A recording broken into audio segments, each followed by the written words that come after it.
BonusX. BonusX. BonusX. Bonus. You like bonus? Listen to that BonusX. Just Hey, we got a bunch of bonus BonusX. Brought to you by BonusX. You could want BonusX. It's time for bonus. BonusX is happening in 3, 2, 1. Hi everyone, it's me Diane. Matt and Don said I should do the intro since I sound just like the lady that does the callouts on Elton John. I don't really Diane, hear it myself. you gotta- Anywho, Hey, Diane, do you think you could put some more emotion into it? It sounds like you're reading cereal box ingredients. how's this? Pinball is so cool. I detect your sarcasm, but yeah, that's better. You'll get there. Anyway, Don and I finally played enough games of Elton John that we felt like we could talk about it a little. We also, we talked about some other stuff. Sorry, Diane was supposed to do this part. I had some other stuff written. It's fine. They get the point. Let's wrap it up. Okay. Everyone, please enjoy episode 17. Yeah, I got stuff to say about Elton John. I thought it was fun. So I think it's like we were saying earlier, I think you said, it's your favorite Jersey Jack game, right? 100%. Yeah. Right. Well, right now, Yeah, and we've played all of them, really. I've played. Yeah, I believe I've played most of them to some degree. Maybe not. Maybe not enough. But I can say for sure that this right now, as far as from what I can remember, and unless there's a random one that I forgot. Yeah. It is- Well, Dialed In.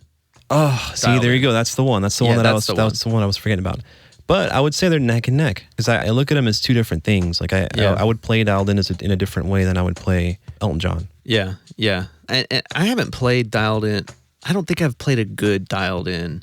I don't think I've played one that was dialed in. I like that game in theory, but every time I played it, I'm like, this feels wrong. It feels off. Like, it's just set up bad. But anyway, yeah, Elton John, like, I kind of agree with you. It's the best shooting Jersey Jack game. Maybe the best just playfield, and it feels more like a Stern. Obviously, like having Steve Ritchie design the game and bring his years of pinball experience. He probably had a few tweaks under the hood, I would imagine, with that game as well, because it just flips better. Yeah, It just feels better. Now, I would say Godfather felt pretty good. I don't think I've played a Godfather that was Godfathered in. Oh, really? Yeah. Yeah, I played Godfather when it was working pretty well, but it still didn't. It still has like a little bit of an odd feel to me compared to Elton John. Yeah, Elton John feels natural. Elton John feels like kind of like a greatest hits sort of layout. It's got the upper right flipper. It's got the 3 drop targets in the middle. How many games has that? Obviously like Attack from Mars kind of thing. But and then it's got the side ramp that you hit from the upper flipper, and then it's got 2 more ramps. And the full loop, orbit kind of shot, and then the scoops on the sides. It's just like it's been done a bunch of times, and it's just a really good example of it. It plays really well. Yeah. Maybe that's part of the reason why it's my favorite game, because it feels and flows and acts like what I know as pinball. But it's got all the cool visual and graphic and toys and mechanic, like the lights, the vibe that I like, right? That I feel is missing from a lot of other games that just feel kind of sterile. Yeah, it's got like the light show kind of thing. Yeah, and the little rails going down the sides. I was mesmerized. I was like focused in, man. It was cool. With the headphones on, that helps a lot. And then you can imagine if you had that game like in your personal collection and in the dark, and you can just play it with the full effect, it'd be pretty awesome. I would turn it up, man, for sure. Now, I don't care about Elton John music that much either. In my mind, he's in a similar category as like Billy Joel. Yeah, same. It's like, I like a few of those songs. Same. I feel a little too young. Yeah. For that. I enjoy some Tiny Dancer. Yeah. Hold me close. It's a good melody. I'd probably just keep it on Tiny Dancer the whole time. Honky Cat. Yeah. My issue with the musical aspect of the game is like, music, take it or leave it. It's fine. But the call-outs did nothing for me. Really? The voice? Like that female? Who is she? I loved it. You like the voice? Dude, I was going to actually say the complete opposite. I was going to say how much I enjoyed it. It was soothing and it was pleasing. Is it the Tiny Dancer? Is that who it's supposed to be? It's Elton John's Diane. Yeah. It sounds like Diane a little bit if she was slightly British. It's Elton John's Diane. It's probably his personal assistant. She's the one that's basically the liaison between us and him. In the game. I found it very unenthusiastic, like double super jackpot. I loved it, man. I loved it. I thought that was a weak point. For me. me. I actually loved the experience that it provided. It was different. It didn't feel like somebody yelling at me, you know? No, I mean, I get it. Like, I'd have no better alternative. Like, I can't. What, Elton John himself? Well, in the very beginning, he does, say, enjoy my game, something like that. But yeah, like, I think maybe if the crocodile voice, imagine a crocodile guy doing the call. No, man. No. But like, Tiny Dancer doing the call out wasn't exciting. Literally like double super jackpot. Completely disagree. Hey, by the way, double super jackpot. Man, it was like ASMR to my ears. It actually soothed me, it let me focus better, and I feel like I could hear it cutting through. Weird, right? Like it's almost like a totally different thing for me than it was for you. I will also say that just in terms of headphone listening of pinball machines, still not impressed with like the fidelity of it. The quality of it? Yeah. Now I've heard Avengers, Godzilla on the Stern side with headphones, and there's just there's a very compressed quality to the sound. Yeah. And Elton John, some of the music even sounded kind of EQ'd in an unpleasant way. Like I was like, there's no way that's how the original recording sounded. Yeah, you know what's funny is I didn't even notice that. I was so focused on everything else. Yeah. And I knew that those headphones were pretty crappy. Well, like as far as like the quality of it, I'm thinking of last time. Oh, when you used the good headphones. Yeah, when I was using the Gotcha. DT 770s, because Gotcha. with those, I was just like, see, oh man, this doesn't sound very good. Yeah, like so- it was disappointing. I don't know where the issue is. You know, it could be that it's the headphone jack itself, like the converter that's in that jack. Yeah. Or it could be, It's any number of places in there it could be causing that, but it just doesn't sound that good. my guess is probably cumulative. It's probably like standard or slightly subpar, files. Like bitrate is probably low and like sample rate. And maybe it's like you have to have kind of small files for the CPU to like recall them quickly. all of these, suddenly when, you're hitting pop bumpers and it's trying to It's a lot of spit sounds. out a bunch of sounds really fast. I'm guessing there's a very like functional, practical reason. Yeah. But I just wish it sounded better. You know what's funny is to me it seems like this might be the only time I would recommend getting cheap headphones. Yeah. Because it doesn't matter. I hope it's not just cost cutting. It's like, well, we only have 1 gigabyte for all of the audio, and we have to fit it all into this little tiny amount because we don't want to pay for more RAM or more storage or whatever. Right. And that would just be lame. I hope so too. But yeah, I hope it gets better. Just came to me, it's kind of like similar, right, to getting like a super high def TV. Yeah.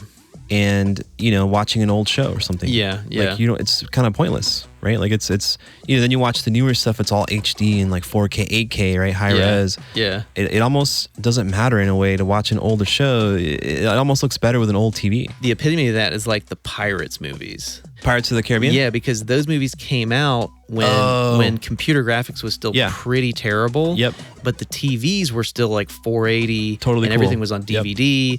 And you watch it there and it kind of blurs everything enough that you don't notice how bad the CG is. And if you try to watch that on like a 4K, it looks horrible. That is a visual representation of exactly what we're talking about, by the way. Yeah, it's the same thing with the audio, basically. Yeah, it's if you have low quality audio with high quality headphones, it exposes it makes it worse. Yeah. You know who we should talk to? Glenn, that saw Homebrew. Yeah, actually, I wonder if Glenn would know the answer to this. Because he specifically works on the sound. And I guess, I don't know if I actually introduced him. Cool guy. He seems to vibe with us, and we want to get him on the show maybe, hopefully, or talking about homebrew stuff or whatever. Yeah, and I want to hear more about just the Saw game in general. I mean, I saw it. Well, I think he said it's going to be at Expo, so if we make it to Expo, then maybe we'll actually get to play it. That'd be awesome. It looks cool. It looks really cool. Looks cool. Shout out to you, Glenn. Thanks for contacting us, man. And do you want to guess how to say his last name? Do you want to count to 3 and then we both say it at the same time? Yeah. I'll count to 3. Okay. 1, 2, 3. Wechter. Okay, we said the same thing. All right. There's some weird vowels happening, but yeah. Wechter. So we're Wechter, Wechter, Vector. Yeah. Watcher. Could be any of them. Glenn, please help us. Go on Pinside, search for the Saw homebrew, and then click. Then the name is right. The credits.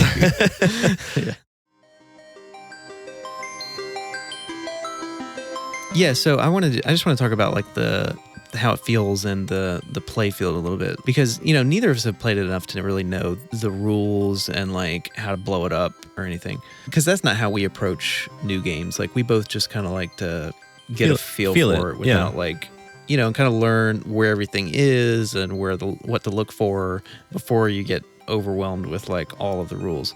Yeah, I like to see if it makes sense without without thinking too hard about it. Yeah, a lot of games now kind of will get you there just if you're paying attention to the game itself, right? Which is cool.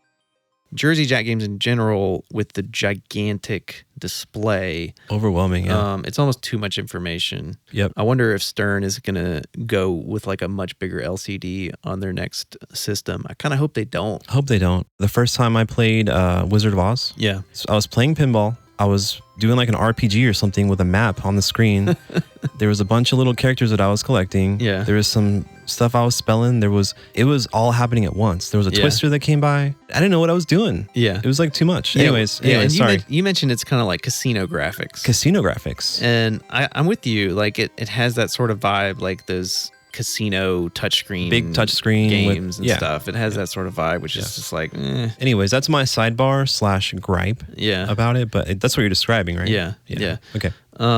But yeah, apart from that, the layout, the people who have complained, I think that it's like a repurposed Steve Ritchie layout. And I can see that. Like, I think it's like Spider-Man and maybe Star Trek Stern games, the other Steve Ritchie games. And I get annoyed by those things too. Like, this one doesn't bother me, probably just because I haven't played the other ones enough for it to feel like overly familiar. Yeah. But it's a great layout.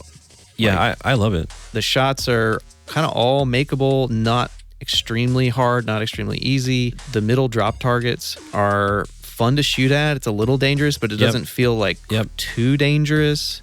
The ramps feel meaty, like they're satisfying. Like when you hit it, you can kind of feel the ball like rounding the bend in a way that feels really satisfying. I mean, all the shots are pretty satisfying. There's a lot of stuff to shoot at. I don't like that the left ramp just kind of dumps the ball down on the play field. I love it, dude. So the side ramp also just kind of dumps the ball back down on the play field.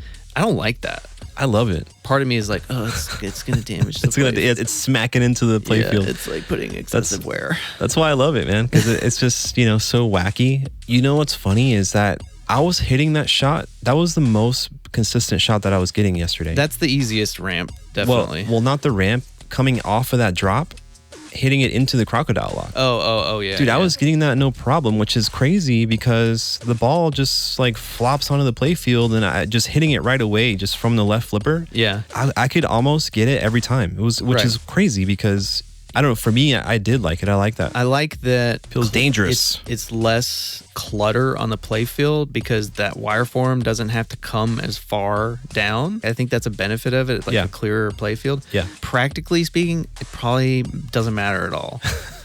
I just don't like it. Yeah, I don't like that. But that's my funny. only real gripe about the play field is just the two spots where it kind of drops the ball. But practically, functionally, I don't know that it makes any difference. It's funny. I feel like this is one of the few games that I can recall where we very much disagree on some fundamental features on it, which is interesting, I like games with the chaos element for sure. Yeah. And the middle drop targets kind of give you that. Yeah. The other thing about this game that's kind of underwhelming to me is that rocket shot. The headphones definitely help. Yeah. The rocket shot, like for the sure. Experience of it. Yeah. With the headphones, I thought it was okay. It felt okay. Like it actually gave me maybe not as much as I wanted, but it still was cool. Yeah. I guess I wanted there to be like a like it feels like if this had been a Williams game, okay, in the 90s, there would have been an actual rocket, like something that physically moves or something that happens. There is a rocket. Where? In the Rocket Man shot. Like a little picture of one? A physical rocket toy with a glowing plume of smoke and fire. It doesn't do anything. It flickers. Oh, you're talking about like the little static toy on top of the ramp. Yeah. Yeah, I mean, it's got light action, light this is kind of something we were talking about the other day. These Jersey Jack games are expensive. You know, they're like close to twice the cost of like a Pro Stern or something. Yeah. And they do all tend to have a lot more stuff in them than even like the Stern LEs. Yeah. And they kind of bill themselves as the new Williams, right? Yeah. So the thing that's missing is like the innovation. The toy innovation. The toy 100%, innovation. 100%. Yeah. Yeah, it's like the difference is, an action figure that just sits there versus one that actually handles the ball or something. Yeah, like almost every like major Williams release in like the 80s, 90s, maybe earlier, they added some element that was just wildly different from anything. Right. That's my favorite. Yeah. And it's probably magnets. But that was my initial draw, right? Yeah. That's why I love those games. Those games will always have a spot in my heart as true pinball because they were innovative and they did have interesting things that made you kind of take a second look and stop what you were doing, and you wanted to get that thing really bad to see what it did, Yeah. I miss that. What game in the last 10 years has had some mechanism or toy that's, something wholly innovative and new and different and interesting? Right. And not to sidestep, but my personal opinion is, that Godzilla is probably the closest thing to that. And I'll talk to people, right? Yeah. Godzilla, man, has been the basically the number one game that people have said to me, strangers. Yeah. Yeah, I saw the Godzilla and it got me into pinball. Yeah. Or I played it with my girlfriend and it got her into pinball. Yeah. And I think that's why, because you got a building that crashes the bridge that, the building falls, collapses. You got the bridge that moves and vibrates. You have the Mechagodzilla. You got the spinning ramp, the magnets. You got it all, man. The stuff in that game feels different from anything else. And that's the magic that you're saying is missing from most modern games. Yeah. And you wanted something like that here at Elton John. Yeah. I mean, the piano man isn't enough for you. And it has like little LEDs on the side with the display. That's pretty cool. Was cool. Yeah. I actually was very impressed when I saw the mini LED on the piano on the side of the piano. That was really cool. I mean, not innovative. No, not like, but cool. I mean, it's not anything you've never seen before, but it's cool. All the lights and everything in that game are very well done. Let me ask you a personal question here. If you could right now, I'm going to put you on the spot. Yeah. Make an innovative toy for Elton John. What would it be? I'm going to make one up too right now. Let's see. Let me think about it. A rocket that moves. A rocket that physically moves. Yeah, the ball. You shoot the ball into it. The ball goes into the rocket, and then the rocket transports the ball. Yeah, the rocket actually carries the ball to a different part of the playfield. Honestly, that doesn't seem like it would have been that hard to do. Right, I know, right? Just something. I don't know. It just seems like the innovation mindset that Williams had, where they were always trying to outdo each other and themselves, just doesn't exist anymore. Where did it go? I don't know. I think it was just it was a different mentality back then. Yeah. There was also like a sense of like trying to do something that no one had ever done before, and I don't feel like that's there. On most games nowadays. I don't know why. It's got to be tough to manage and balance, like sourcing parts, materials, labor, et cetera, versus the questionable popularity of this, kind of niche hobby. I don't know how you do that, but I think what you're saying is right, because I think that's a step in the wrong direction, because you're basically relying on the people you already have. Yeah. Instead of potentially capturing more people, which I think having innovative things like that would capture. You know what I'm saying? I would think, but I mean, certainly you see that with Godzilla. Yeah, exactly. And you look at like older games, and Adam's Family had the Thing hand, that comes out and grabs the ball, and anybody that sees that for the first time is just like, mind blown. Yeah, and then the Flipper is also doing the thing in time with the music. And then the magnets. The magnets, yeah, that's what I was going to say. That just like warps, like it changes the trajectory. That was so cool the first time I saw that. Yeah. And then so frustrating, but also so cool, It's like we want more games that sell 20,000 units. That's right. But there's like, I don't know, I don't know why we're not putting together that like you need these unique elements to really capture people's imagination. Yeah. But with a lot of those innovative toys, they were hit or miss. They're not always great. Right. And they probably put a lot of time and effort into developing these things, and then you stick it in the game, and it's like, well, it's actually not that interesting or fun. Yeah. So I get that there's like a higher R&D cost. There's more kind of risk reward. It adds an extra layer of complexity too when servicing. Yep. It makes you're probably having to create some, special Special parts and mechanisms that don't exist. And I know they had to do that with Godzilla. There's like videos about it. Yeah. How much have you played Doctor Who? Only a little bit, but I know that rising building in the back, not that different from Godzilla, I guess. But that thing captivated me, man. Hardcore. Yeah. It the first time I played that game, mind blowing. Yeah, I think it's a nightmare to work on. 100%. I imagine. I can only imagine. I mean, I think there's like the least amount of clearance you can possibly get with that building and the glass. Yeah, I'm pretty sure you can like sever a finger off. yeah, exactly. I think we saw. I gotta verify. I might be making this up, but I'm pretty sure what you're saying is like a legitimate concern, right? Of pinning your finger against the glass or something. Yeah, I think that one was one of the more cool but dangerous toys to try to work on. Worth it, man. #worth it. It does seem like their modern games kind of just mostly are just repurposing. Yeah. And that's a little bit uninspiring. And well, we got how old are you again? 40. I think you were like 75 last time, so you probably got another 25 years, maybe. I got at least 25. So that's enough time to see innovation, I think, I'm an elder millennial. I think we're doing it now. I think us talking about it, putting it out there, and other people potentially tapping into what we want as consumers. Yeah. I think there's still potential, I think maybe if pinball itself becomes more popular as a whole, I think it would open a little bit more of that. Those doors. I'm optimistic, man. Maybe I'm overly optimistic sometimes, but what else is life, man? You can choose, right? And I choose to believe that it will improve and it will be fun, and we will keep innovating. I mean, I think the other issue mainly with the really cool innovative toys oftentimes is that they took up too much of the playfield, like Rudy's head, for example. It's like the whole game is kind of built around that giant head being there. Yeah. And a lot of the other, like the ramp on Hook. Yep. It's a really cool loopy ramp, but that ramp having all those loops kind of, prevents you from putting something else there or another shot there. So what we end up with now is like the efficiency mode of let's have Jaws come out of the playfield, but he's only going to be 2 inches wide because we want to try to fit 14 other shots. And that's cool too, but I miss the kind of whimsy and stuff of those other ones.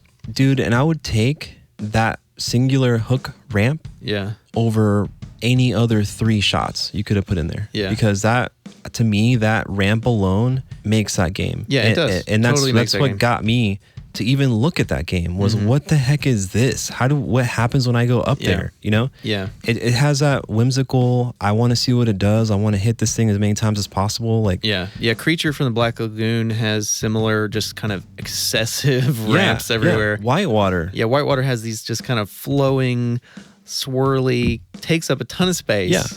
It's kind of simple, kind of whatever, but it's freaking awesome, man. Like, that's why people love that game and remember it. That's what's missing. You're right. Yeah. If Whitewater was just like, didn't have those elements, people wouldn't care about it. Yeah, I think that should be a goal, man. Pinball companies should strive to have one gimmicky, quirky mechanism that sets it apart from any other game that can captivate a stranger, a pin baby that has never played pinball to say, what is that thing? Yeah. How can I get there? Oh my gosh, this is cool. So I mean, like the risk, it's a risk reward thing. It's like, well, if we put all this effort into doing this weird, cool thing and then nobody likes it, then it's got to be tough, man. It's got to be tough to make that call. Maybe like every 5 games they just go nuts. Do it. Yeah, every 5 games, go nuts. Just go crazy. Yeah, and then, one of those is going to hit, and then it's going to sell a zillion of them, and then they'll just be able to do it on all of them. You got to risk it to get the biscuit. You got to risk it to get the biscuit, as the kids say. You got to risk it all for pinball. Mm-hmm.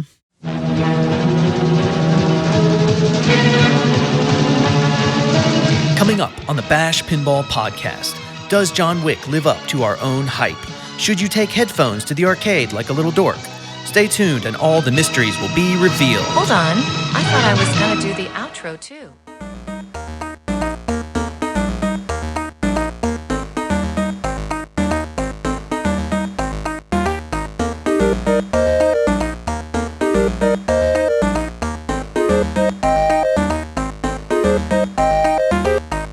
1.